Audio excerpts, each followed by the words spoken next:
like to start with the spin move. He does need more moves as a pass rusher, a lot more in the way of counters and things, but we want to talk about this spin move to start with. This one I don't think, isn't set up initially as a spin move. It's more of a counter. You can see him dip his outside shoulder here to miss this chip. So he does a nice job there. He tries to win outside. A little bit of a club move. What I'll point out is he does have, when he sinks his hips, he can flip them very quickly, which is a key to winning on this spin move. You don't see him clear with the outside arm. Perhaps he does, you just don't see it. Now, you don't really see it there. In any case, he does win with this spin move and causes pressure on the quarterback on third down. Enough pressure that we see an incompletion. So this is a good example of his spin move, or a fair example anyway, and of a counter, because I don't think he's thinking spin here off the ball. He just realizes he's not going to win on the edge. Sinks his hips, that's key. Really quick in flipping them. We'll play that full speed just to get a sense of how quick he is. Sink, flip. We'll look at two more examples of his spin move. One is very effective, this one, and the next one not so much. Here he is standing up off the left side, just a great move. What makes it great, and we'll contrast this with the play we're going to look at right after this. He gets upfield and attacks this outside shoulder. He really convinces the tackle that's where he's headed. You can see him squared upfield, and as soon as he kind of opens just enough, the tackle, and he's going to attempt to cover him. This is big. How quickly he can flip his hips and how he sinks here. Wow, he just is really, really fast with his hips there, right there. And then you see him trap the hip there with his outside arm. You know, that's just a great, great pass rush move. He's inconsistent with it, however. And how he's not able to get to the quarterback, we just should look at this. And I think safety, the idea of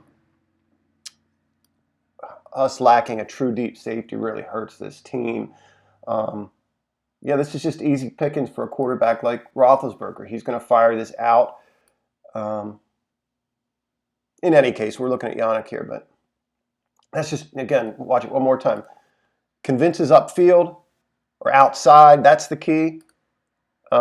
Then sinks his hips. Clears him by trapping his hip.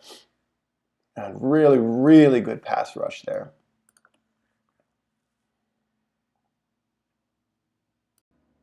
Another spin move here. This one's ineffective. Doesn't work.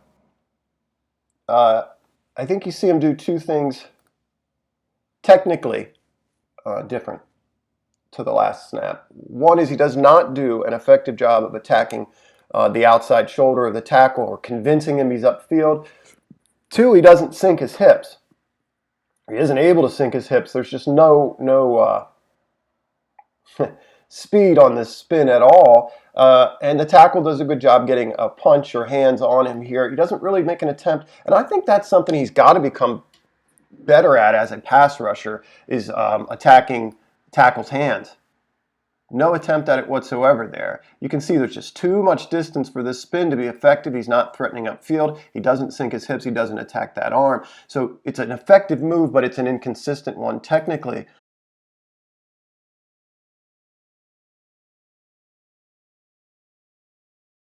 This is his signature wide step jump move that he does off the edge.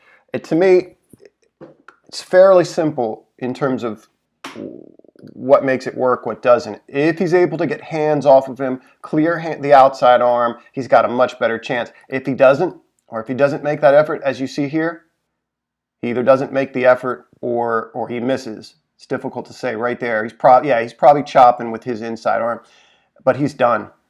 When hands are on him, at least from what I've seen, he's pretty much done as it relates to counters. Some of what's working against him is how quickly teams are getting the football out, of course. But you see an example here of that same wide step jump. and an effective clearing of the tackle's outside arms. But the ball's just out so quickly here. Come on, snap it. There we go. Here it is. There's that jump. And he's able to kind of rip that arm, club that arm down, get the tackle off balance. But you can see this ball's coming out. And I'll just point out, again, Ravens in kind of, I think what looks like 3 on the back end, a little bit of a rub or pick route, and just something identified very early and pre-snap by the quarterback, by the offense in general. Not even a good throw by the quarterback, I think, to the inside, but just with this off coverage and with this rub being run, there's nothing you can do. And so that negates any kind of, or most kinds of burst off the edge by a pass rusher.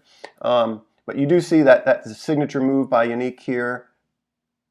And again, it's effective when he gets the hands off of him. You see basically throughout this first Steelers game the same pass rush move. And again, he's got working against him how quickly the football is coming out. You can see the tackle with his attention inside to Purnell here. A lot of times I don't think he quite has a plan for what he's going to do. But you see that wide jump, and instead of trying to make the an attack on the hands or club the hands, here he goes for a dip and rip. And hands are on him. He just kind of leans on him, the tackle, and he's going to out-muscle him there. Again, the ball is out quickly, and it really just mitigates any kind of rush if you can't cover these quick routes. Steelers run a little screen here, but we'll leave that where it is and just watch the pass rush.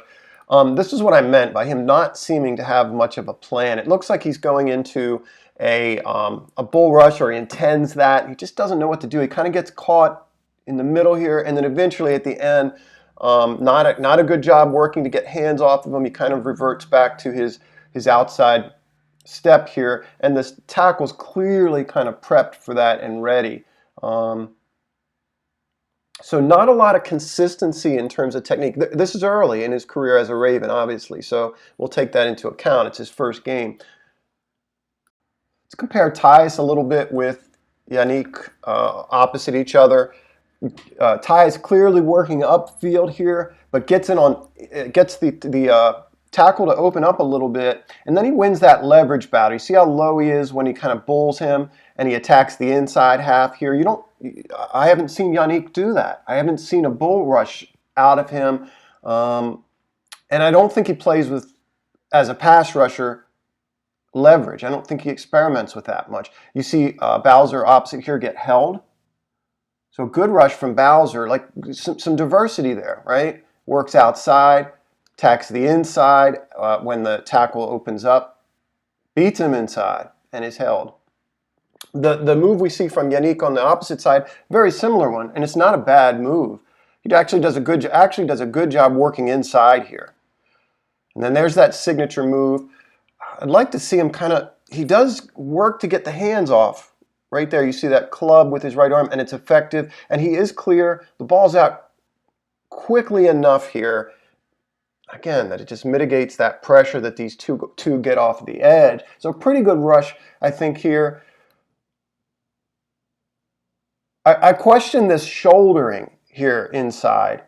Part of that is the tackle guessing right that that's the move that's coming, and then covering him up.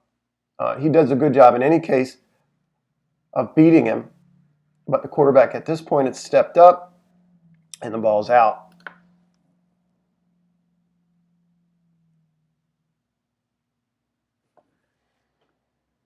It's clear in watching this game that he needs a lot more as a pass rusher. He needs to play with leverage. He needs to work on an effective bull rush. He needs to work on counters. He needs to be more consistent technically. Bowser's not an exceptional pass rusher, but you can see he's working on things, and he has an ability here with this bull to win the leverage battle once again. And then watch what he does with his outside arm, grabs the wrist of the tackle. I'm sure Bowser's not stronger than this guy, but there's enough going on where he threatens him upfield, gets into him first. So he's wide. gets hands in first, gets under him enough to push him back, left arm attacking the outside arm, rips down with his shoulder, low shoulders him right here, just a nice bend, as opposed to what you see over on the outside. Really just a kind of what appears to be a clumsy attempt to rip, but the hands of the tackle. He covers him before he has a chance to get that off. During the second matchup with the Steelers, you see him working on some different things. This long arm technique early on, not just against this left tackle, but you see it against the right tackle. He's a bit low, kind of whiffs with his hand there. You can see the tackle's able, again, to lean on him, get this hand inside, and kind of push him past the pocket. But you can see he came into this game. This is, I think, the first pass rush from the game, kind of determined to work on some different things against this tackle. Better rush here off the edge. It's the same move, but we've been mentioning that, if he's able to clear hands, he's much more effective. You see that right arm come down and chop the outside arm of the tackle. But what I like here at the end that's different is that he gets his left arm underneath the shoulder pad and into the chest of the tackle, and he keeps driving him, and you see he wins there in terms of leverage. He gets under him, and he forces, let's see what happens. Well, he gets pressure, let's put it that way. And then Bowser I don't know what's going on with Bowser, man. He's killing it. Watch this step off this, works outside. Now watch how effective he is, explosive he is, beating this tackle inside. Wish he would swim there with his left arm. He gets held again. Gets held again.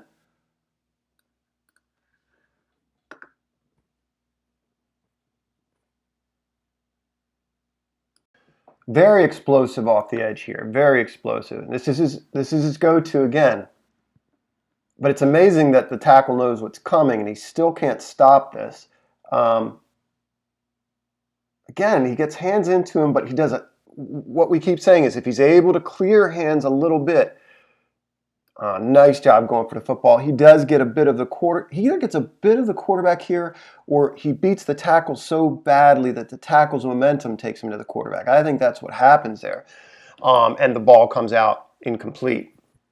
So his pressure causes this incompletion here.